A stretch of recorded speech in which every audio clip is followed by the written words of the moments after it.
آپ کو پتہ ہے کہ جس طرح نثر کی مختلف اصناف نثر ہوتی ہیں، نثر کی مختلف اقسام ہیں، جیسے ناول، افسانہ، سفر نامہ، داستان وغیرہ، اسی طرح سخن سے مراد ہے شاعری، تو شاعری کی بھی مختلف اقسام ہیں، جیسے مثنوی، گیت، غزل، نظم وغیرہ۔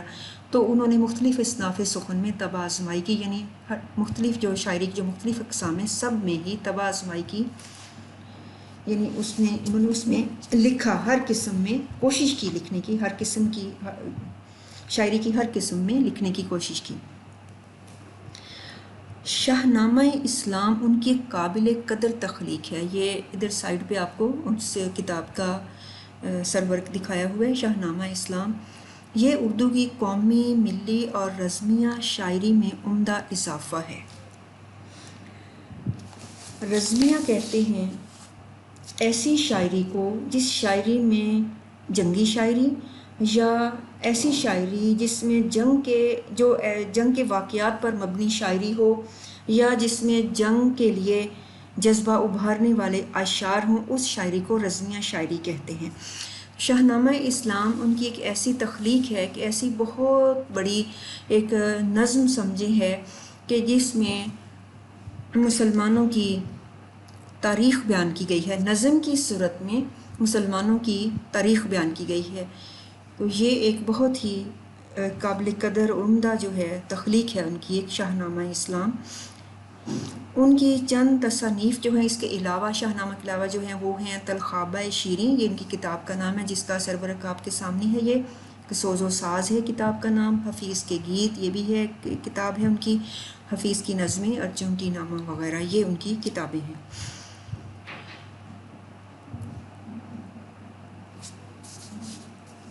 اب ہم جو ہے اس کے بعد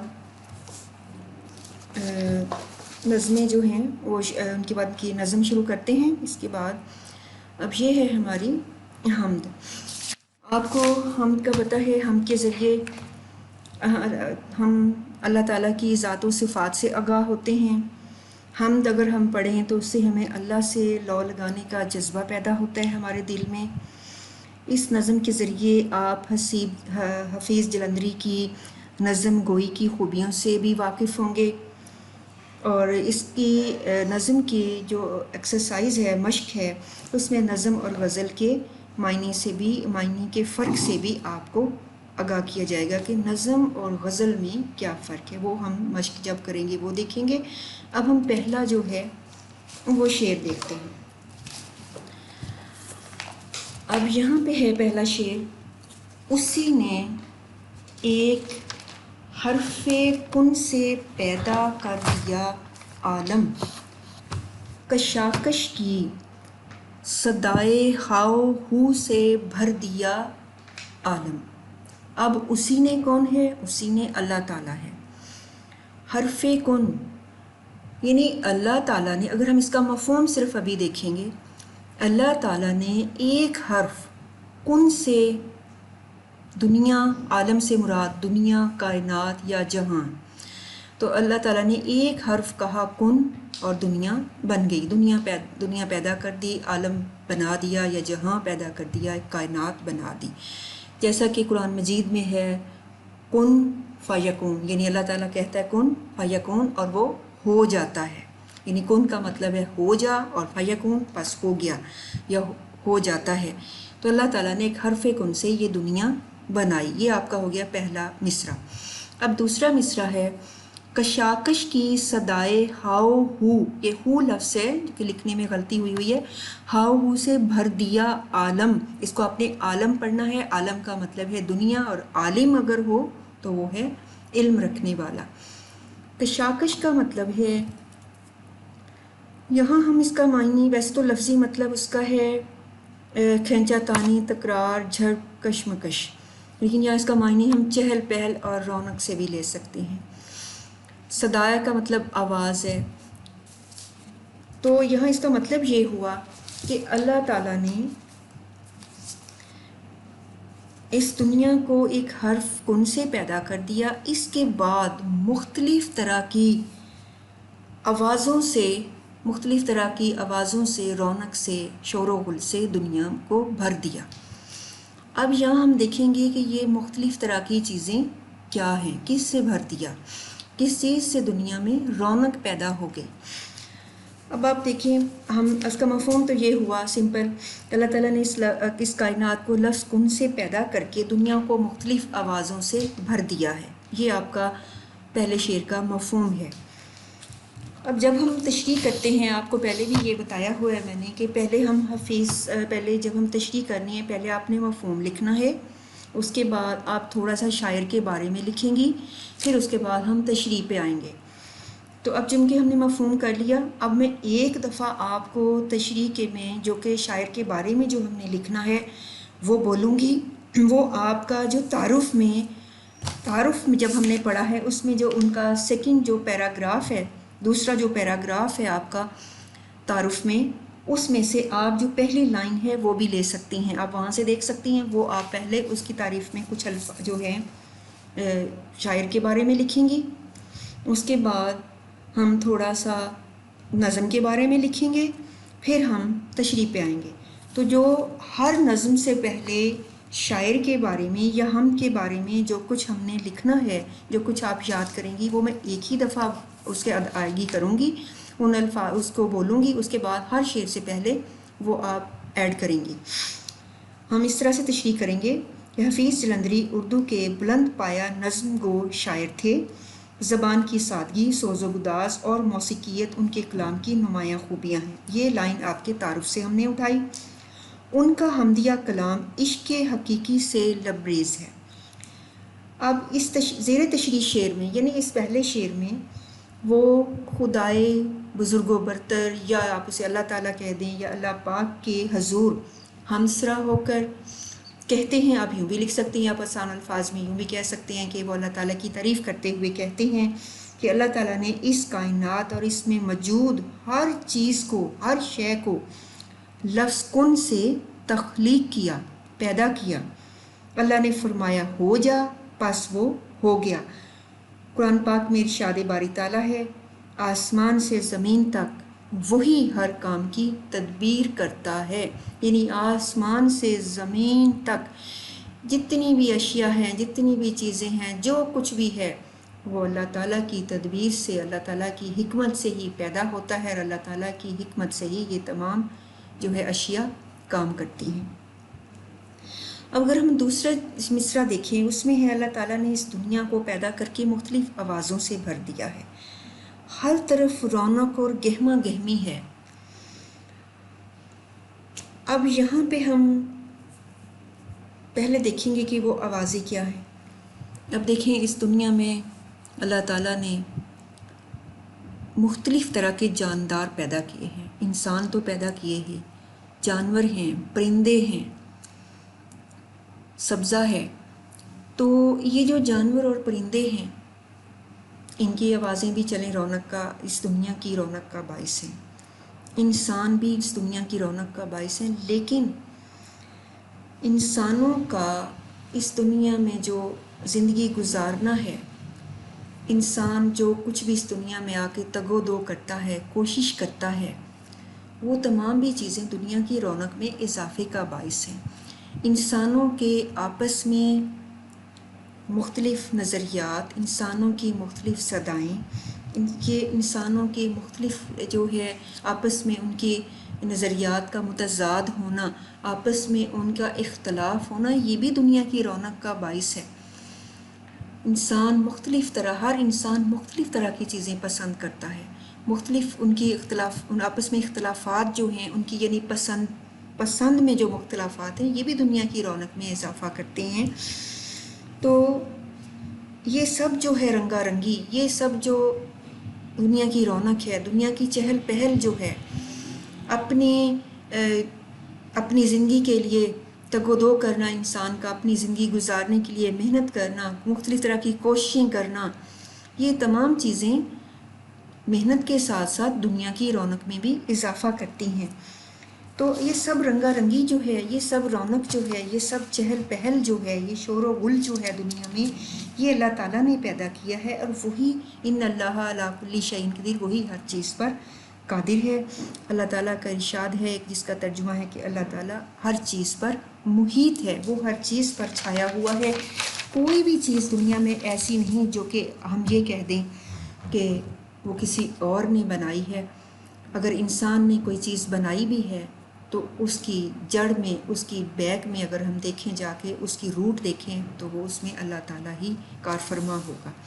اللہ تعالیٰ نے اس دنیا میں رونق اور گہما گہمی کے لیے، چہل پہل کے لیے انواع و اقسام کی اشیاء پیدا کی، طرح طرح کے حیوانات، پھر ان کی طرح طرح کی بولیاں، بے شمار اقسام کے پرندے اور ان کی مختلف اقسام کی چہچہاہٹ، ان کی مختلف اقسام کی بولیاں، ان کے بولنے کی مختلف آوازیں، طرح طرح کے ذائقوں کے پھل، دلکش رنگا رنگ پودے، سبزہ، پھول اور ان کی مہک، اور پھر درختوں کا آپس میں جب ہوائیں چلتی ہیں تو درختوں کے پتوں کی جب آپس میں درخت لہلاتے ہیں، فصلیں لہلاتی ہیں تو ان کی آوازیں، ان کی ہوا کی سرسراہٹ، تو یہ سب جو چیزیں ہیں اللہ کی، یہ سب رونق جو ہے، یہ سب چیزیں یہ اللہ تعالیٰ کی پیدا کرتا ہے۔ اور یہ کس لیے بنائی گئیں؟ انسان کی سہولت اور ضرورت کے لیے اللہ تعالیٰ نے یہ سب کچھ تخلیق کیا ہے۔ اب اس پورے ایک شعر کا مطلب جو ہم اگر ایک لفظ میں لیں تو وہ یہ ہے کہ اللہ تعالیٰ ہر چیز پر قادر ہے۔ اس دنیا کی بنائی ہوئی ہر چیز جو ہے وہ اللہ کی تخلیق کردہ ہے، اور اس نے وہ ایک حرف کن سے پیدا کی ہے۔ اب ہم دوسرا شعر دیکھیں گے۔ نظام آسمانی ہے اسی کی حکمرانی سے، بہار جاودانی ہے اسی کی باغبانی سے۔ اب نظام آسمانی کیا ہے؟ اب نظام آسمانی سے مراد تو ہم ہے آسمان کا نظام۔ اب آسمان کے نظام سے مراد یہ ایک تو یہ بھی ہے کہ آسمان اللہ تعالیٰ کا بنا ہے، لیکن اس سے مراد یہ بھی ہے کہ آسمان میں کے نیچے جب ہم اوپر آسمان کی طرف دیکھتے ہیں تو سورج، چاند، ستاروں کا جو نظام ہے جو چل رہا ہے، نظام فلکیات جو ہے وہ اللہ تعالیٰ کی حکمرانی سے ہی چل رہا ہے۔ اس نظام کو بنانے والا، اس نظام کو چلانے والا اور اس کا حکمران اللہ تعالیٰ ہے۔ دوسرا جو شعر ہے بہار جاودانی، جاوداں کا مطلب ہوتا ہے ہمیشہ، ہمیشگی، تو بہار کا مطلب نہیں ہمیشہ رہنے والی، بہار جو ہے اسی کی باغبانی سے، اسی کے دم سے ہے، اسی سے مراد اللہ تعالیٰ کی نگہبانی سے۔ اللہ تعالیٰ ہی اس ہمیشہ دنیا میں ہمیشہ رہنے والی بہار کا باغباں ہے، مالی ہے، نگہباں ہے، اسی کے دم سے اس دنیا میں ہمیشہ رہنے والی بہار ہے۔ تو اب اس کا مفہوم پہلے ہم دیکھیں گے، وہ ہے کہ آسمان کا جو نظام ہے، آسمان کا جو نظام ہے وہ اللہ کے حکم کے تابع ہے، یعنی جو حکمران ہوتا ہے ہم اسی کے تابع ہوتے ہیں، تو نظام آسمانی جو ہے وہ اللہ کے حکم کے تابع ہے۔ اس دنیا میں ہمیشہ رہنے والی بہار کا نگہباں اللہ تعالیٰ ہے، یہ اس کا مفہوم ہو گیا۔ اب اس کے بعد وہی شاعر کے بارے میں کچھ اور ہم کے بارے میں کچھ لکھنے کے بعد ہم جو تشریح شروع کریں گے وہ یوں ہوگا کہ اے اللہ تعالیٰ، ہم یوں تشریح کریں گے کہ یہ آسمان کا نظام، یہ سورج اور چاند کا اور ستاروں کا اپنے وقت پر طلوع و غروب ہونا تیرے حکم کے تابع ہے، تیری حکمرانی کے تابع ہے۔ سورہ رحمان میں اللہ تعالیٰ ارشاد فرماتا ہے، رحمان کے سوا کوئی نہیں جو انہیں تھامے ہوئے ہو، وہی ہر چیز پر نگہبان ہے، یعنی اللہ تعالیٰ کے سوا کوئی نہیں جو اس نظام فلکیات کو، اس آسمان کے نظام کو سنبھال سکے، تھام سکے، اس کو چلا سکے۔ اسی طرح سے جو نظام آسمانی میں دن اور رات کا بدلنا آ جاتا ہے، چاند اور سورج کا جو آنا جانا ہے وہ دن اور رات کا آنا جانا ہے، تو شاعر یہی کہہ رہا ہے کہ دن اور رات کا بدل بدل کر آنا اور جانا وہ بھی اللہ کے حکم سے ہے، اس کی بادشاہت زمین و آسمان پر ہے۔ تو آسمان پر تو اس کی بادشاہت اس طرح سے ہمیں نظر آ رہی ہے کہ نظام فلکیات اور دن اور رات کا بدلنا اسی کی حکمرانی سے، اسی کے تابع ہے۔ اب زمین و آسمان پر جو اس کی چونکہ بادشاہت ہے تو زمین پر کیسے کہ اللہ کی بدولت ہی اس دنیا میں ہمیشہ رہنے والی بہار ہے۔ اب یہاں بہار سے مراد موسم نہیں ہے، یہاں بہار سے مراد موسم بھی لے سکتے ہیں، لیکن یہاں اس سے مراد ہم کچھ اور لیں گے۔ اب اگر ہم دنیا کو ایک باغ سے تشبیہ دے دیں، دنیا ایک باغ ہے، تو اس باغ کا رکھوالا کون ہے؟ اللہ تعالیٰ۔ تو اس باغ میں جو بہار چھائی ہوئی ہے، اس بہار سے مراد خوشی بھی ہے، بہار سے مراد رونق ہے، چہل پہل ہے۔ تو اگر یہ ایک بہار ہے، اگر یہ ایک باغ ہے، تو اس میں ہر وقت جو ہے وہ خزاں کبھی نہیں آتی اس دنیا میں۔ اس دنیا میں ہر طرف ہر وقت جو ہے بہار چھائی، ان دنیا کی رونق چہل پہل کبھی ختم نہیں ہوتی کبھی۔ تو چونکہ زمین اور آسمان میں اللہ کی ہستی ہی تمام اختیارات و اقتدار کی مالک ہے، یہ زمین اس کی ہے، تمام نعمتیں اسی کی ہیں، حکم بھی اسی کا ہے۔ تو دنیا میں جو ہر طرف رونق ہے، چہل پہل ہے، دنیا میں جو ہمیشہ رہنے والی دنیا جو ایک باغ ہے، اس میں جو ہمیشہ رہنے والی چہل پہل ہے، رونق ہے، جو بہار ہے ہر طرف پھیلی ہوئی، وہ اسی کی باغبانی سے ہے۔ اللہ تعالیٰ چونکہ اس باغ کا نگہباں ہے، باغباں ہے، اس کا مالی ہے، اس کا رکھوالا ہے، تو اس لیے ایسا ہو ہی نہیں سکتا کہ یہ دنیا جو کہ ایک باغ ہے، اس میں کبھی خزاں آ جائے، اس میں کبھی اس کی دنیا جو ہے وہ کبھی مرجھا جائے، دنیا کبھی سوکھ جائے، ایسا کبھی نہیں ہو سکتا۔ یہ دنیا جو ہے جو کہ ایک باغ ہے، اللہ تعالیٰ کی باغبانی کی بدولت اس میں بہار جاوداں ہمیشہ سے ہے اور ہمیشہ رہے گی۔ قرآن مجید میں ارشاد ہے، جس کا ترجمہ ہے کہ رات اور دن کو، سورج اور چاند کو تمہارے لیے مسخر کیا، اور ستارے اسی کے کام سے حکم میں لگے ہوئے ہیں۔ یعنی اللہ تعالیٰ نے یہ رات اور دن، سورج اور چاند ہمارے لیے بنائے، انسان کے لیے بنائے ہیں، اور وہ اسی کے حکم سے اپنے کام میں لگے ہوئے ہیں۔ کس کے حکم سے؟ اللہ تعالیٰ کے حکم سے دن اور رات آتے جاتے ہیں، سورج اور چاند اپنے مقررہ وقت پہ آتے جاتے ہیں، ستارے اسی کے حکم سے اپنے وقت مقررہ پر طلوع ہوتے ہیں اور وقت مقررہ پر غروب ہوتے ہیں۔ تو یہ سب کچھ اللہ کے حکم سے ہے۔ اللہ کی باغبانی اور اللہ کی اس نگہبانی کی بدولت اس دنیا میں بہار ہے۔ اللہ تعالیٰ کو شاعر نے باغ کا باغباں کہا ہے، چونکہ اللہ کی ذات اس باغ کی نگہبانی اور باغبانی کر رہی ہے، اس لیے یہ دنیا جو ہے یہ سدا بہار، یہ کھلتا ہوا، چمکتا ہوا پر رونق باغ ہے۔ اس میں موسم کوئی ہی کیوں نہ ہو، دنیا میں کوئی بھی موسم آئے، انسانوں، چرندوں، پرندوں، نباتات کے سبب یہ باغ جو ہے یہ ہمیشہ ہرا بھرا رہتا ہے۔ ہر موسم کے پھل جو ہیں وہ اپنے اثرات، اپنی خوبیاں لیے ہوئے آتے رہتے ہیں۔ یوں ہر موسم میں بہار کی کیفیت رہتی ہے۔ یہ سب اس لیے ہے، بہار کیوں رہتی ہے ہر وقت؟ اس لیے کہ اس باغباں کا خالق اللہ تعالیٰ ہے، اس باغباں کا اس کائنات کا خالق جو ہے وہ اللہ تعالیٰ ہے، اس لیے اس دنیا میں ایک ہمیشہ رہنے والی بہار جو ہے وہ ہر وقت چھائی رہتی ہے۔ اگلا شعر ہم دیکھتے ہیں۔ زمین پر جلوہ آرا ہیں مظاہر اس کی قدرت کے، بچھائے ہیں اسی داتا نے دسترخوان نعمت کے۔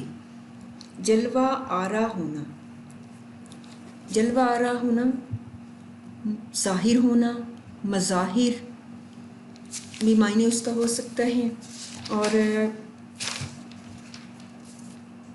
سج دھج کے سامنے آنا بھی اس کا معنی ہو سکتا ہے۔ داتا لفظ ہے، داتا کا معنی عطا کرنے والا، دینے والا، اس معنی میں یہ لفظ آ جاتا ہے۔ اب دسترخوان کیا ہے؟ اب دسترخوان کا لفظی مطلب جو ہے وہ تو ایسی رومال یا چادر جس پہ ہم کھانا چنتے ہیں۔ یعنی اگر ہم زمین پہ بیٹھ کے کھانا کھانا، تو آپ لوگ کو پتہ ہے کہ ہم ایک دسترخوان، ایک کپڑا بچھا لیتے ہیں جس پہ ہم اپنا نعمتیں، ہم اپنا کھانا رکھتے ہیں۔ لیکن شعر میں ہم اس کو زیادہ جو ہے وہ تفصیلی معنوں میں استعمال کریں گے۔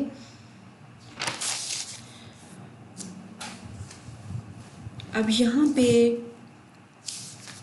جب ہم زمین پہ دیکھتے ہیں، ہم زمین میں کسی بھی طرف دیکھیں تو ہمیں زمین پر ہر طرف مظاہر کے معنی نظارہ بھی ہو سکتا ہے، جلوے بھی ہو سکتا ہے.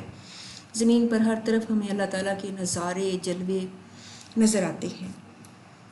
دوسرا جو شعر ہے، بچھائی ہے اسی داتا نے دسترخوان نعمت کی. اب ہم مفہوم میں تو اس کا شارٹ معنی لیں گے.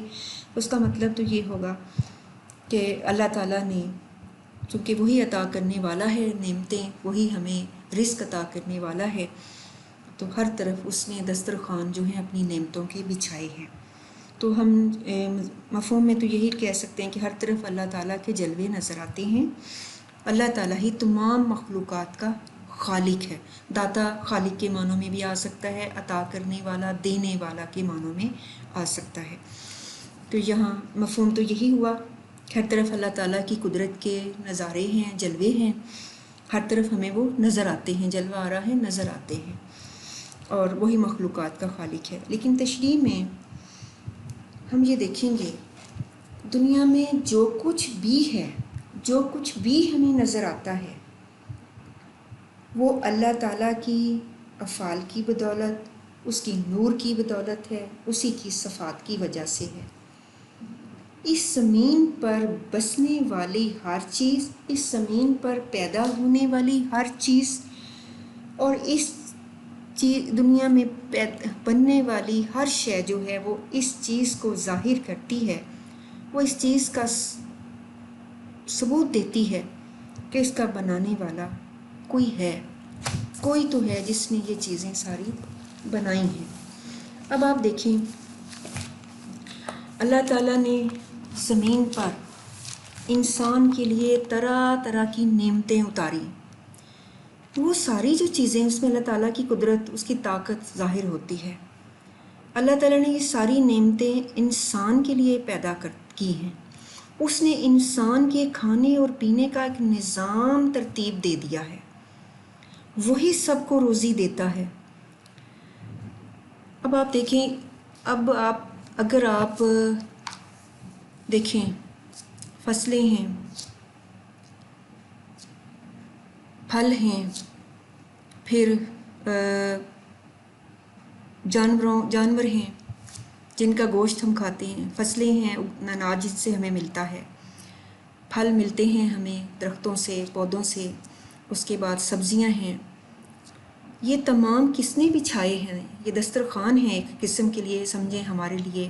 اللہ تعالیٰ نے اناج پیدا کیا، اللہ تعالیٰ نے ہمارے لیے سبزیاں پیدا کر دیں، اللہ تعالیٰ نے ہمارے لیے مختلف ہزاروں اقسام کی پھل پیدا کی، اللہ تعالیٰ نے ہمارے لیے سمندروں میں مچھلی پیدا کر دی، اللہ تعالیٰ نے ہمارے لیے حلال جانور پیدا کیے جن کا گوشت ہم کھاتے ہیں، اللہ تعالیٰ نے ہمارے لیے ایسے پرندے پیدا کیے جن کا ہم گوشت کھاتے ہیں. تو یہ ہمارے لیے ہر طرف اللہ تعالیٰ نے نعمتوں کے دسترخوان پیدا کر دیے. یہ سب کس کے لیے؟ انسان کے لیے.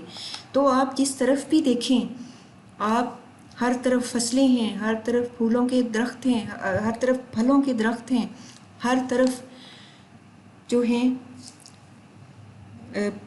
پھلوں کے درخت، پھلوں کے پودے ہیں، ہر طرف آپ جانور دیکھتے ہیں، آپ پرندے دیکھتے ہیں. تو یہ تمام جو چیزیں ہیں ہمیں اللہ تعالیٰ کی قدرت کے جلوے دکھاتی ہیں یہ چیزیں. اور ان سب چیزوں میں ہمارے لیے نشانیاں ہیں. اللہ تعالیٰ کا ارشاد ہے، زمین میں بھی نشانیاں ہیں یقین والوں کے لیے، خود تمہارے لیے بھی. اور کیا تم دیکھتے نہیں کہ آسمانوں میں بھی تمہاری روزی ہے؟ اللہ تعالیٰ نے لوگوں کی ضروریات اور حاجات کو پورا کرنے کا ذمہ اٹھا رکھا ہے. اللہ تعالیٰ ہماری روزی کا ذمہ دار ہے. اگر ہم یہ کہیں کہ یہ چیز تو میں نے اپنی محنت سے حاصل کی ہے، نہیں، اللہ تعالیٰ ہی ہمیں، وہی ہے جو ہمیں رزق دیتا ہے، وہی ہر چیز پر قادر ہے. واللہ خیر الرازقین، اور واللہ خیر الرازقین، وہ سب سے عمدہ رزق دینے والا ہے. تو اس کی نعمتیں انگنت ہیں، ہر طرف اس کی نعمتوں کے ذخائر ہیں. ہم چرند پرند نباتات، ان سے طرح طرح کے فوائد حاصل کرتے ہیں، ان سے رزق حاصل کرتے ہیں. یہ سب اسی کے پیدا کرتے ہیں. بدلتے موسم، مختلف ذائقوں کے لذیذ پھل، مختلف رنگ و بو کے پھول، طرح طرح کا اناج چپائے جن سے ہم باربرداری بھی کرتے ہیں اور گوشت اور دودھ حاصل کرتے ہیں، اور یہ پر رونق فضائیں، یہ سب اللہ تعالیٰ کی نعمتیں ہیں جو انسانوں کے لیے پیدا کی گئی ہیں۔ تو یہ یعنی ہر وہ چیز جدھر بھی ہم دیکھیں اس میں اللہ تعالیٰ کی قدرت نظر آتی ہے، اور اللہ تعالیٰ نے ہمارے لیے طرح طرح کی نعمتیں پیدا کی ہیں۔ یہ جانور، یہ پرندے، یہ فصلیں، یہ پھل پھول، ہر چیز جو ہے وہ اللہ تعالیٰ نے ہر طرف بچھا دی ہے ہمارے لیے۔ اس لیے فبأي آلاء ربكما تكذبان، پس تم اپنے رب کی کون کون سی نعمتوں کو جھٹلاؤ گے۔ اگلا شعر دیکھتے ہیں۔ یہ سرد و گرم، خشک و تر، اجالا اور تاریکی، نظر آتی ہے سب میں شان اسی کی ذات باری کی۔ اب یہاں پہ ہم سرد و گرم سے مراد موسم بھی لے سکتے ہیں، سرد و گرم سے مراد سردی گرمی کا موسم، سرد و گرم سے مراد ہم یہ بھی لے سکتے ہیں کہ سب پہلے تو ہم موسم ہی لیتے ہیں، لیکن تشریح میں ہم اس کو اور ڈیٹیل میں بھی لی جا سکتے ہیں، یعنی موسموں کا بدلنا، خشک و تر یا یعنی خشکی اور تری، اجالا اور تاریکی، روشنی اور اندھیرا، یہ پہلی لائن ہے آپ کی۔ دوسری لائن ہے نظر آتی ہے سب میں شان اسی کی ذات باری کی۔ ذات باری کا مطلب ہے پیدا کرنے والا، یعنی مفہوم تو یہ ہوا موسموں کے بدلنے میں، خشکی اور تری میں، روشنی اور اندھیرے میں، سب میں اسی اللہ تعالیٰ کی، اسی خالق کی، اسی پیدا کرنے والے کی شان نظر آتی ہے۔ آسان سا شعر ہے۔ اب آپ دیکھیں موسموں کا بدلنا کس کے بس میں ہے؟ اللہ تعالیٰ کے۔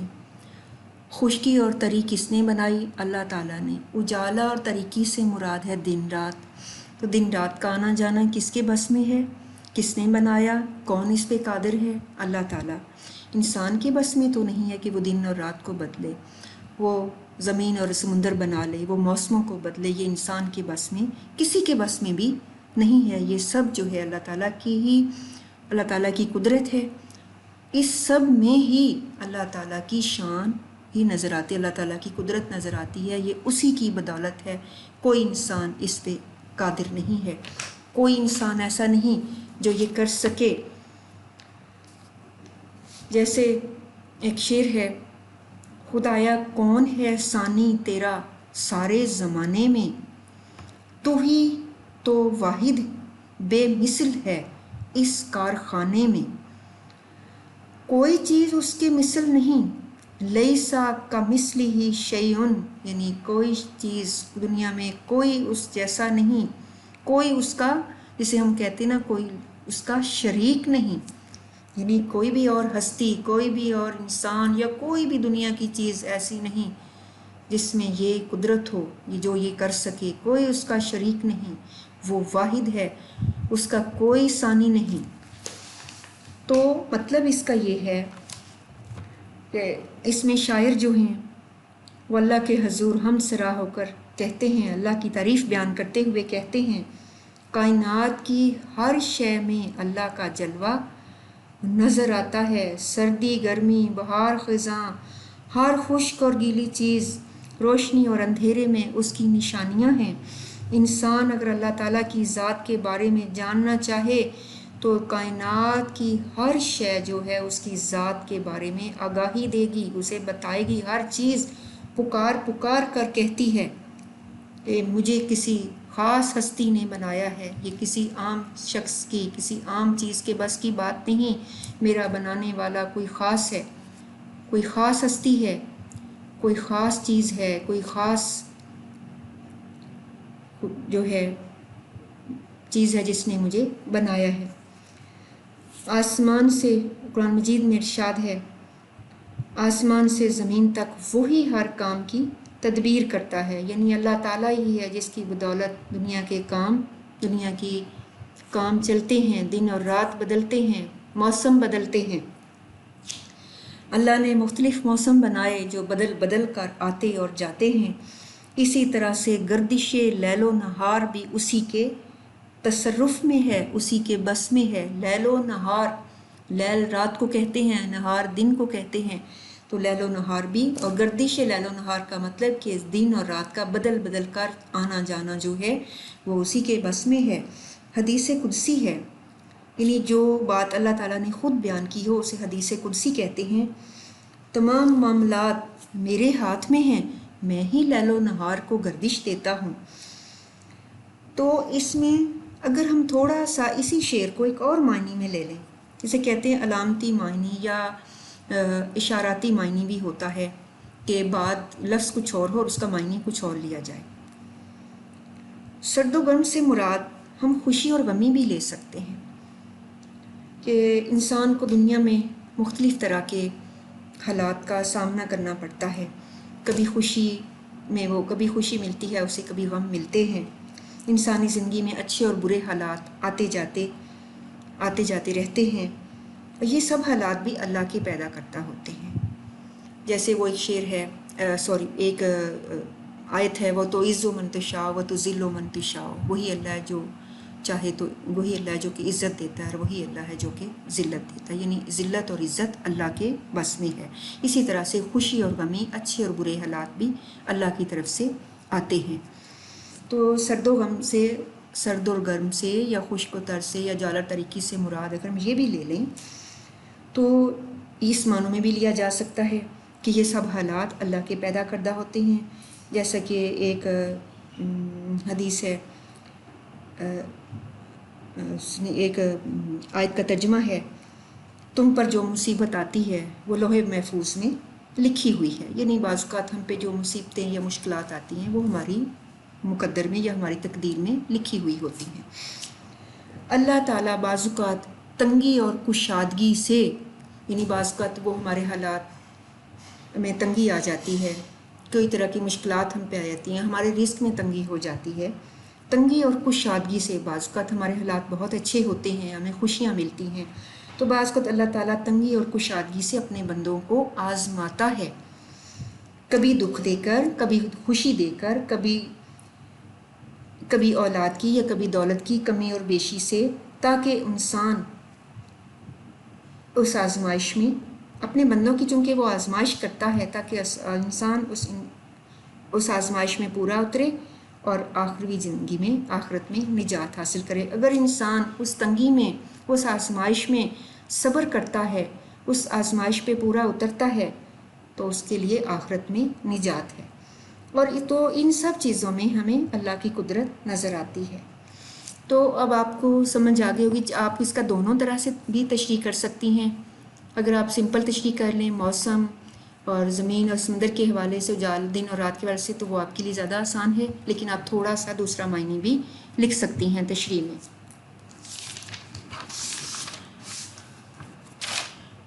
اچھا، طالبات آپ کے ذہن میں یہ ہوگا کہ ٹیچر جو ہیں وہ، میں آپ کو حوالے کے اشعار نہیں بتا رہی، تو یہ سارے جو ہیں یہ میں آپ کو الگ سے جو ہیں وہ لکھ کے، کچھ تو اب جو ہے آپ کو دے دوں گی اور کچھ ہم بعد میں آپ کو مل جائیں گے حوالے کے اشعار۔ آپ صرف ابھی آپ کا جو کام ہے آپ اس کے مفہوم اور تشریح سمجھتی جائیں۔ حوالے کے اشعار جو ہیں وہ ہم بعد میں آپ کو بعد میں کر بھی لیں گے اور آپ کو بھیج بھی دوں گی۔ اب ہم اگلا شعر دیکھتے ہیں، آسان سا شعر ہے۔ وہی ہے کائنات اور اس کی مخلوقات کا خالق، نباتات و جمادات اور حیوانات کا خالق۔ تو مفہوم تو سمپل سا آپ کے سامنے ہے۔ کائنات یعنی اس دنیا، اس جہاں اور اس میں موجود تمام مخلوقات کا خالق۔ اب مخلوقات میں کیا آ گیا؟ مخلوقات، اور اس کے بعد پھر ہے نباتات سے مراد ہے پودے، جمادات سے مراد بے جان چیزیں جیسے پہاڑ، حیوانات جانور، یعنی اللہ تعالیٰ اس کائنات، اب مفہوم کیا ہوا؟ اللہ تعالیٰ اس کائنات اور اس کی مخلوقات یعنی پودے، درخت، معدنیات، حیوانات کا خالق ہے، یعنی ہر چیز جو دنیا میں ہے اس کا خالق جو ہے وہ اللہ تعالیٰ ہے۔ اب جمادات سے مراد بے جان چیزیں بھی ہیں، جمادات سے مراد پہاڑ بھی، لیکن جمادات سے مراد وہ معدنیات بھی ہیں جو کہ ہماری زمین کے اندر یا ہمارے پہاڑوں کے اندر بہت سی معدنیات جو پائی جاتی ہیں. آپ کو معلوم ہے ہماری زمین کے اندر جیسے تیل ہے، ہماری زمین کے اندر بہت سے جو ہیں معدنیات ہیں، یہ سونا چاندی یا اس ٹائپ کی بہت سی معدنیات وہ زمین کے اندر جو ہیں وہ پائی جاتی ہیں. زمین کے اندر میں بہت خزانے دفن ہیں. تو یہ تمام وہ بھی اللہ کی پیدا کردہ چیزیں ہیں. تمام پودے، تمام درخت، تمام مخلوقات جو اللہ تعالیٰ نے، اس میں حشرات بھی آ گئے ہیں، اس میں جانور ہیں، درندے ہیں، چرند پرند، تمام جو چیزیں ہیں اللہ اس دنیا میں جو بھی چیز ہے، چاہے وہ ایک بے جان چیز بھی کیوں نہ ہو، وہ اللہ تعالیٰ کی بنائی ہوئی ہے، وہی اس کا خالق ہے، بنانے والا ہے. اللہ تعالیٰ اس ساری دنیا کا پیدا کرنے والا ہے. اس دنیا کی تمام مخلوقات اسی نے پیدا کی ہیں. وہ سب کا خالق و مالک ہے. کائنات کے تمام اختیارات اسی کے ہاتھ میں ہیں. خلق اس کی ہے، نعمتیں اسی کی ہیں. سورۃ الحجر میں ارشاد ہے، یقیناً تمہارا رب سب کا خالق ہے. شاعر کہتا ہے، اللہ سب کا خالق ہے. وہ چیز جاندار ہو یا بے جان، پہاڑ ہوں یا دریا، پودے ہوں یا درخت یا چرند یا پرند، اللہ تعالیٰ ہی سب کا پیدا کرنے والا ہے. ارشاد باری تعالیٰ ہے، وَلَهُ مَا فِي السَّمَاوَاتِ وَالْأَرْضِ كُلُّ اللَّهُ قَانِتُونَ. زمین و آسمان میں جو بھی ہیں سب اس کے مخلوق ہیں، سب اس کے تابع فرما ہیں. کوئی بھی چیز ایسی نہیں جو اس کے تابع فرما نہ ہو. یعنی جو جاندار ہیں، انسان ہیں، پرندے یا جو جانور ہیں یا حشرات ہیں، یہ تب تو جاندار، یہ تو اس کے مخلوق ہیں ہی، اس کے حکم کے تابع ہیں ہی. لیکن اسی طرح سے بے جان چیزیں، پہاڑ، دریا، سمندر، یہ جو بھی چیزیں وہ بھی اس کے تابع ہیں. وہ حکم دے تو پہاڑ ریزہ ریزہ ہو جائے، وہ حکم دے تو پہاڑ ایک جگہ سے دوسری جگہ چلا جائے، وہ حکم دے تو دریا اپنے رخ بدل لیں، وہ حکم دے تو سمندر خشکی پہ آ جائے، وہ حکم دے تو زمین زیر زبر ہو جائے. تو اس لیے تمام جاندار کے ساتھ ساتھ تمام بے جان چیزیں بھی ہیں، وہ بھی اس کے حکم کے تابع ہیں. اب آپ نباتات کو ہی دیکھیں. ہم تو ایک بیج بوتے ہیں زمین میں، انسان ایک بیج بوتا ہے اور اللہ کے حکم سے وہ بیج ایک تناور درخت بن جاتے ہیں. وہ بیج فصلوں میں، لہلہاتی فصلوں میں تبدیل ہو جاتے ہیں. وہ بیج ایک پھلدار درخت میں بدل جاتا ہے. وہی بیج جو ہے وہ ایک خوشبودار جو ہے پھولوں والا پودا بن جاتا ہے. تو ایک بیج جو تو ہمارے سامنے تو ایک بے جان چیز ہوتا ہے، لیکن اللہ کے حکم سے وہ کتنے تناور درختوں میں بدل جاتے ہیں وہ بیج جو ہیں. تو اس لیے بے جان چیزیں بھی اللہ تعالیٰ کے حکم کے تابع ہیں. دنیا کی ہر شے اسی کے بنانے سے بنی ہے. انسان، حیوان، نباتات، جمادات، ہوا، پانی، روشنی، ہر ایک چیز کو اس نے صورت خاص عطا کی ہے جو اسے کائنات میں اپنے حصے کا کام ٹھیک انجام دینے کے لیے مطلوب ہے. یعنی یہ تمام چیزیں جو ہیں اس کے حکم کے مطابق اپنے حصے کا کام جو ہے دنیا میں انجام دیتی ہیں. اب ہوا جو ہے اسی کے حکم سے بھی اسی نے بنائی، اسی کے حکم سے چلتی ہے.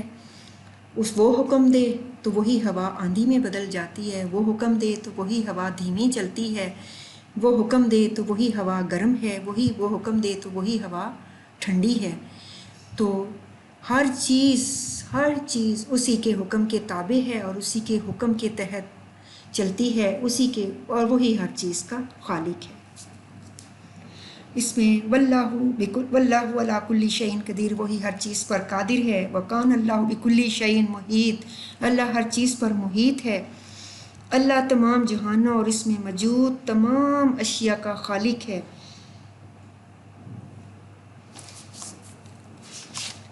اللہ تعالیٰ نے زمین و آسمان کو پیدا کیا. اللہ تعالیٰ نے آسمان سے پانی برسایا اور ہر جاندار کو پانی سے پیدا کیا. بارش جو ہے اب وہ بھی اللہ تعالیٰ کی مخلوق ہی ہے. وہ حکم دیتا ہے تو بارش ہوتی ہے، وہ حکم نہ دے تو مخلوق پانی کو ترس جائے۔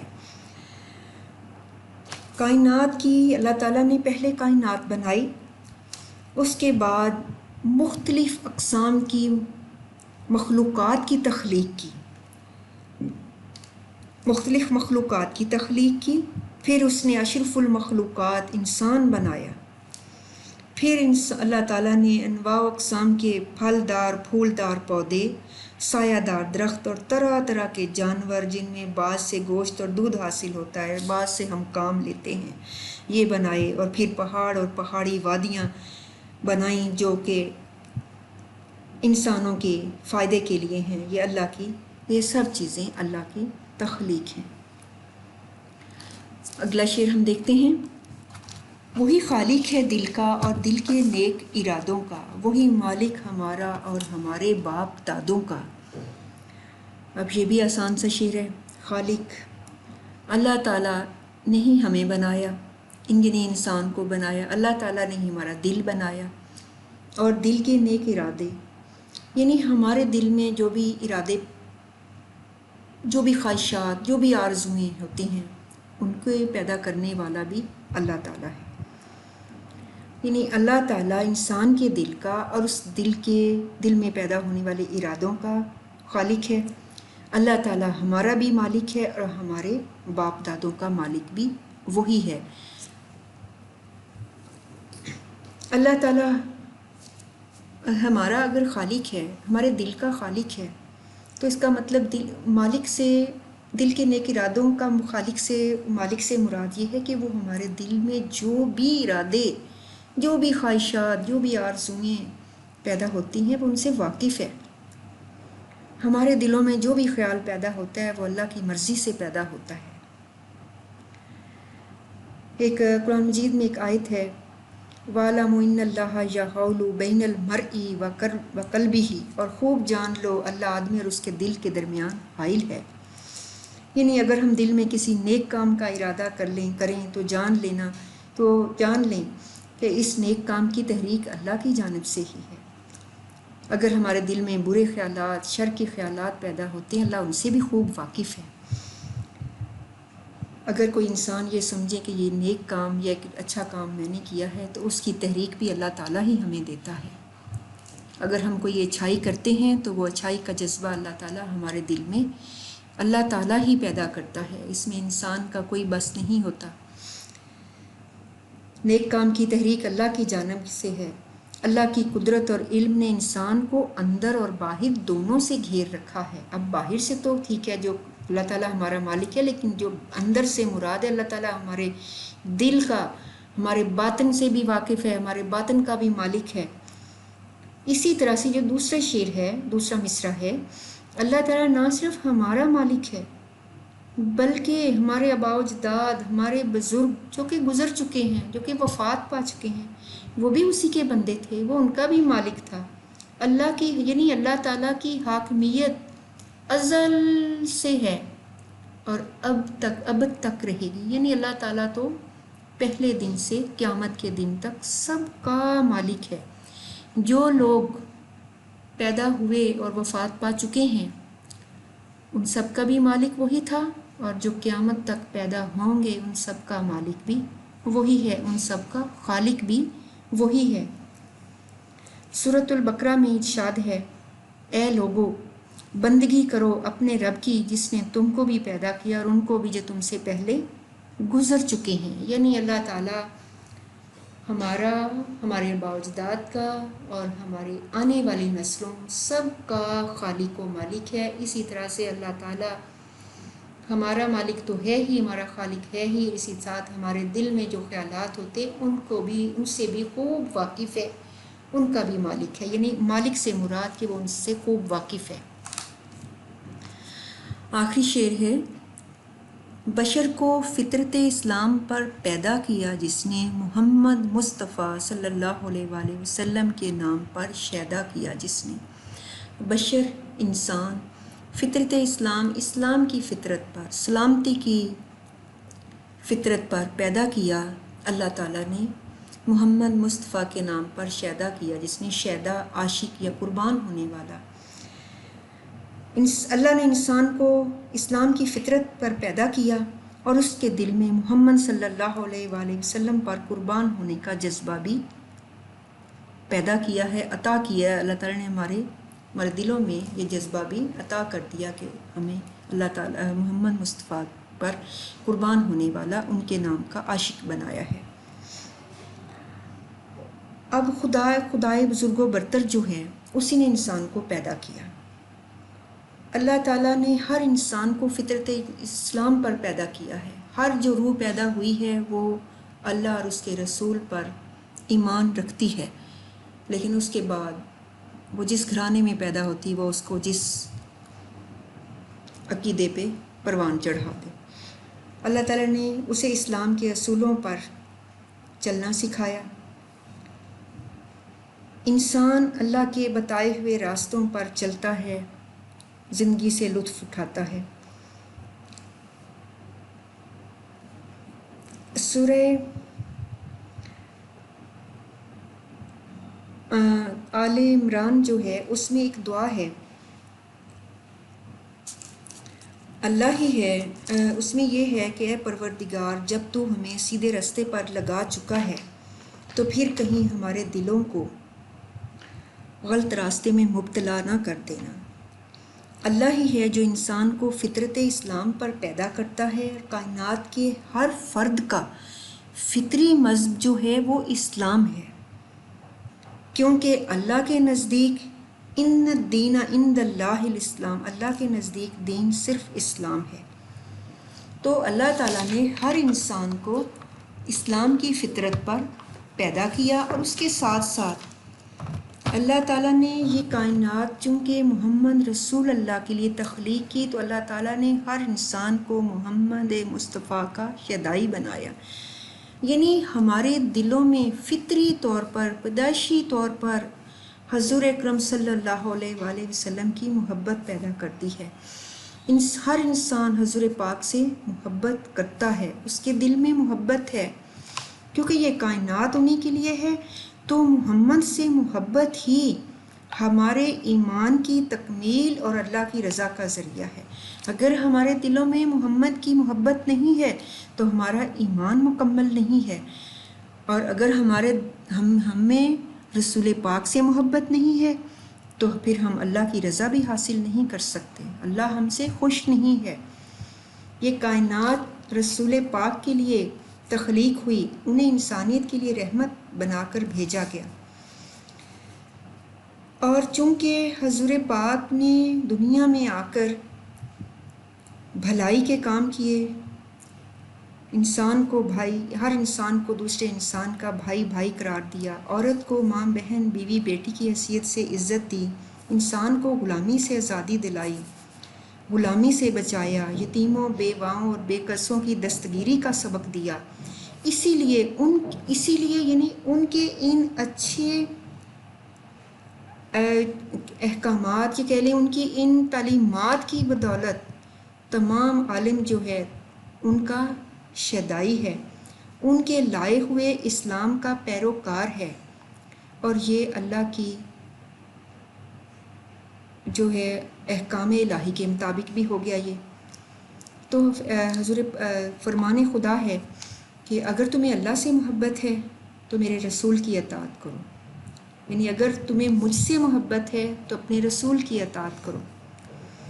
یہی وجہ ہے کہ جو انسان اصول فطرت کو پسند کرتا ہے وہ دین فطرت کو لانے والے محمد کا شیدائی ہے، ان سے عشق کرتا ہے، ان کا شیدا ہو کر ہی بشر جو ہے دنیا میں بھی اور آخرت میں بھی نجات حاصل کرتا ہے۔ تو یہ اللہ تعالیٰ کا ایک کرم ہے ہم پہ، اللہ تعالیٰ کا یہ بھی ایک کرم ہے ہم پہ کہ اللہ تعالیٰ نے ہمیں ایک تو فطرت اسلام پر پیدا کیا، یعنی صحیح دین پر پیدا کیا، سلامتی لانے والے دین پر پیدا کیا۔ دوسرا یہ بھی اللہ تعالیٰ کا ایک کرم ہے ہم پہ کہ اس نے ہمارے دلوں میں محمد مصطفیٰ کی محبت ڈال دی، کیونکہ اس کے بغیر ہمارا ایمان مکمل نہیں۔ محمد کی محبت دین حق کی شرط اول ہے، اسی میں ہو اگر خامی تو ایمان نامکمل ہے۔ اب یہ آپ کی طالبات نظم مکمل ہے، آپ کو یقیناً اس کا مفہوم اور تشریح سمجھ آ گئی ہوگی۔ آپ کی حمد کافی آسان ہے، آپ اس کے لیے آپ کو میں جو حوالے کے اشعار ہیں بعد میں سینڈ کر دوں گی، بعد میں آپ کو مل جائیں گے، اس کے لیے آپ پریشان نہیں ہونا آپ صرف اس کا مفہوم اور اس کی تشریح کو سمجھیں، اور آپ کے لیے آپ خود بھی نیٹ کے ذریعے اس کے حوالے کے اشعار بھی اور اس کے حوالے سے متعلقہ جو ہیں آیات بھی ڈھونڈ سکتی ہیں۔ تشریح میں کوشش کریں کہ آیات اگر آپ نہ لکھیں تو ان کا ترجمہ جو ہے وہ آپ لکھ سکتی ہیں، تو آیات آسانی سے ڈھونڈی جا سکتی ہیں، یا آپ خود بھی کوشش کریں کہ آیات ایسی ڈھونڈیں جس کا ترجمہ جو ہے وہ آپ کی حمد کے اشعار سے ریلیٹڈ ہو، ان سے حوالہ بن جائے، ان کا حوالہ اس سے ملتا ہو۔ اشعار بھی ڈھونڈے جا سکتے ہیں، میں خود آپ کو انشاءاللہ جو ہے وہ سینڈ کر دوں گی۔ اب آپ اس کی جو ہے وہ ایکسرسائز دیکھیں۔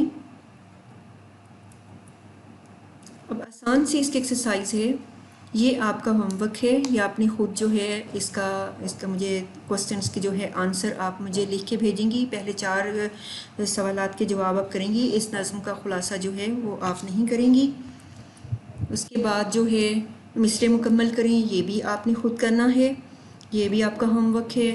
آپ اس کے MCQs جو ہیں آپ نے وہ کرنے ہیں، آپ مجھے وہ لکھ کے بھی سینڈ کر سکتی ہیں، لکھیں اور پھر آپ 1 لائن کوسچن بنا سکتی ہیں اس کو، جیسے کہ آپ صرف ایک لائن میں اس کا آنسر جو ہے وہ مجھے بھیجیں گی۔ MCQs لکھ کے بھیجنے کی بجائے آپ ہینڈ ریٹن جو ہے وہ مجھے لکھ کے بھیجیں۔ اس کے بعد جو ہے سوال نمبر 4 اور 5 یہ آپ خود کریں، اور یہ بھی آپ مجھے ان کے آنسر جو ہیں وہ بھیج سکتی ہیں۔ سوال نمبر 4 جو ہے وہ ضرورت نہیں ہے، سوال نمبر 5 جو ہے وہ آپ ویسے اپنی معلومات کے لیے اسے سولو کریں، کیونکہ آپ کو چونکہ یہ کوسچن آتا تو نہیں ہے پیپر میں، لیکن آپ کو الفاظ متضاد آنے چاہیے۔ اس کے بعد سوال نمبر 6 جو ہے الفاظ کے معنی یہ میں نے آپ کو بتا دیے ہیں۔ سوال نمبر 7 جو ہے وہ بھی مصرعے ترتیب دینے ہیں، اس کو چھوڑ دیں۔ اس کے بعد ہے اعراب ہیں، میں لفظوں کو ادا کر رہی ہوں، آپ مجھے اعراب لگا کے بھیجیں گی۔ حرف کن، جمع دات، نباتات، بشر، نعمت۔ اب آپ اسی طرح سے اعراب لگائیے، میں دیکھتی ہوں آپ کو آتے ہیں یا نہیں۔ اعراب کا مطلب ہے کہ الفاظ پہ زیر، زبر، پیش، شد، جزم یہ لگانا۔ جیسے فرض کریں لفظ ہے نباتات، آپ سب چونکہ قرآن مجید اگر پڑھ چکی ہیں تو آپ کو اعراب لگانے آتے ہوں گے، آنے چاہیے۔ نباتات، نون زبر نا، بے زبر الف با، تے زبر الف تا، اور جو تے ہے وہ سائلنٹ ہے، اس پہ کچھ نہیں آئے گا، اس پہ جزم آئے گی، نباتات۔ تو اس طرح سے آپ جو ہے یہ اس کو خود بھی سولو کر سکتی ہیں، اس کو خود جو ہے حل کر سکتی ہیں۔ جیسے بشر لفظ ہے، چلیے میں آپ کو زبانی بتاتی ہوں، بے پہ زبر، شین زبر رے، شر، بشر، ٹھیک ہے۔ حرف کن، ہے زبر رے ہر، فے زر فی، چونکہ ویسے تو حرف ہوتا ہے لیکن چونکہ فے کاف کے ساتھ مل حرف کن پڑھنا ہے ہم نے اسے، تو اس لیے فے کے نیچے زیر آئے گی، لیکن اگر یہ صرف حرف ہوتا تو پھر یہ رے زبر فے رف ہوتا، حرف ہوتا۔ فے زر فی، کاف پیش نون، کن، حرف کن۔ جمادات بھی اسی طرح سے، تے سائلنٹ ہوگا، نباتات بتایا آپ کو، بشر نعمت، نون زیر این نے، میم زبر تے مت، نعمت۔ تو اس طرح سے اعراب لگاتے ہیں، یہ آپ کے اعراب ہیں۔ یعنی آپ کو اس پر لفظوں کے اگر آپ کو ان کا تلفظ آتا ہے، پروننسیشن آتی ہے، تو پھر آپ کسی بھی لفظ پہ اعراب لگا سکتی ہیں۔ اس کے بعد آپ کا جو آگے ہے نظم اور غزل کی تعریف ہے کہ نظم کے لغوی معنی، تنظیم اور ترتیب کے ہیں، اس کو آپ خود جو ہے اس کو پڑھیے گا، نظم کی تعریف کو، اور اس کے بعد نظم جو ہے ساری اس کی ڈیفینیشن یہ سارا آپ نے پڑھنا ہے. غزل بھی جو ہے آپ نے یہ تمام جو ہے اس کے بارے میں یہ پڑھیں گی آپ خود. اس کے بعد آگے جو ہے نظم اور غزل میں فرق کیا ہے. غزل بنیادی طور پر تو نظمی ہے، البتہ معروف معنوں میں نظم کے اشعار مرکزی خیال کے مطابق ایک ترتیب میں ہوتے ہیں، جبکہ غزل کا ہر شعر الگ اکائی ہوتا ہے. غزل کے ہر شعر کا الگ مفہوم ہو سکتا ہے.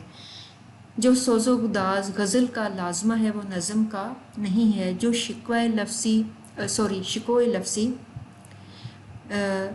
نظم میں ممکن ہے وہ غزل میں نہیں.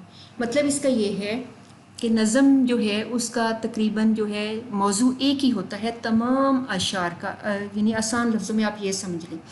اور جو غزل ہے وہ اس میں ہر شعر جو ہے اس کا الگ مفہوم ہوتا ہے. ایک ہی غزل کا ہر تمام شعروں کا ایک ہی مفہوم نہیں ہوتا، ہر شعر کا الگ مفہوم ہوتا ہے. غزل میں درد و غم، سوز و گداز جو ہے اس طرح کی جو درد مندی اور خوشی اور غمی دونوں کا اظہار ہو سکتا ہے، لیکن نظم جو ہے اس کا ایک ہی موضوع ہوتا ہے. تو آپ نے اگر کچھ طویل لکھنا ہے تو وہ نظم میں ممکن ہے، وہ غزل میں نہیں. اس لیے آپ بہت بڑی ایک داستان جو ہے، آپ تاریخ جو ہے وہ نظم میں بیان کر سکتے ہیں، غزل میں نہیں کر سکتے. نظم اور غزل کا فرق بھی آپ کو معلوم ہونا چاہیے. نظم کے لغوی معنی آپ کو آنے چاہیے، اور غزل کے اور یہ کس زبان کا لفظ ہے، یہ بھی غزل کس زبان کا لفظ ہے اور اس کے معنی، یہ چیزیں جو ہیں یہ آپ کو تھوڑے تھوڑے جو ہیں یہ آنی چاہیے، کیونکہ یہ بعض اوقات MCQs ہو سکتا ہے کہ نظم کی لغوی معنی کیا ہے، یا غزل کس زبان کا لفظ ہے، غزل کے لغوی معنی کیا ہیں، اور غزل نظم میں فرق جو ہے یہ آپ کو آنا چاہیے. اب آپ نے ہوم ورک میں آپ مجھے ان سوالات کے جواب لکھ کے بھیجیں. اس کے بعد تمام جو اشعار میں نے آپ کو جن کی تشریح کروائی ہے، تمام اشعار کے مفہوم جو ہیں وہ آپ نے مجھے لکھ کے سینڈ کرنا ہے. آپ سب نے وہ کریں گی بھی، آپ اتنا کریں، آپ کو اس کے حوالے کے اشعار ابھی ضرورت نہیں، بعد میں آپ کو مل جائیں گے. تو یہ تمام اشعار کے مفہوم آپ مجھے لکھ کے بھیجیں گی، تمام یہ سوالات کے جواب لکھ کے آپ مجھے بھیجیں گی. اس کے ساتھ ساتھ آپ مجھے الفاظ کے متضاد لکھ کے بھیجیں گی، اور یہ جو MCQs ہیں ان کے جوابات مجھے لکھ کے بھیجیں گی. نیکسٹ جو ہے اس کے بعد ہم آپ کو میں نے کہا پہلا جو آپ کو ہوم ورک میں مضمون دیا تھا وہ تھا آب زمزم. دوسرا آپ کو میں نے کہا تھا یوم آزادی کریں. تیسرا آپ کے لیے اب جو مضمون ہے وہ علامہ اقبال ہے. ایک ویک میں آپ نے ایک مضمون تیار کرنا ہے، تو آپ کو علامہ اقبال مضمون تیار ہو، میں نے آپ سے کہا تھا اسے آپ تیار کریں، آپ اسے لکھیں اور لکھ کے مجھے سینڈ کیا کریں، میں اسے دیکھوں. لکھنے سے آپ کو، اگر آپ دیکھ کے بھی لکھتی ہیں، اگر آپ زبانی نہیں بھی یاد کر رہی تو دیکھ کے بھی لکھنے سے آپ کو آدھا مضمون تو یاد ہو جائے گا، کچھ نہ کچھ تو آپ کے ذہن میں لکھنے سے آ جائے گا. اس لیے آپ سے ضرور لکھیں مضمون، ہر ہفتے ایک مضمون لکھیں، اسے یاد کریں. اور اب نیکسٹ جو ہے ہم لیسن بھی شروع کریں گے، اور اس کے ساتھ ساتھ میں آپ کو تفاہیم شروع کرواؤں گی. تو اگلی دفعہ میں ہم 2 تفاہیم بھی کریں گے نیکسٹ ویک، اور ساتھ ہم نیکسٹ لیسن شروع کر لیں گے.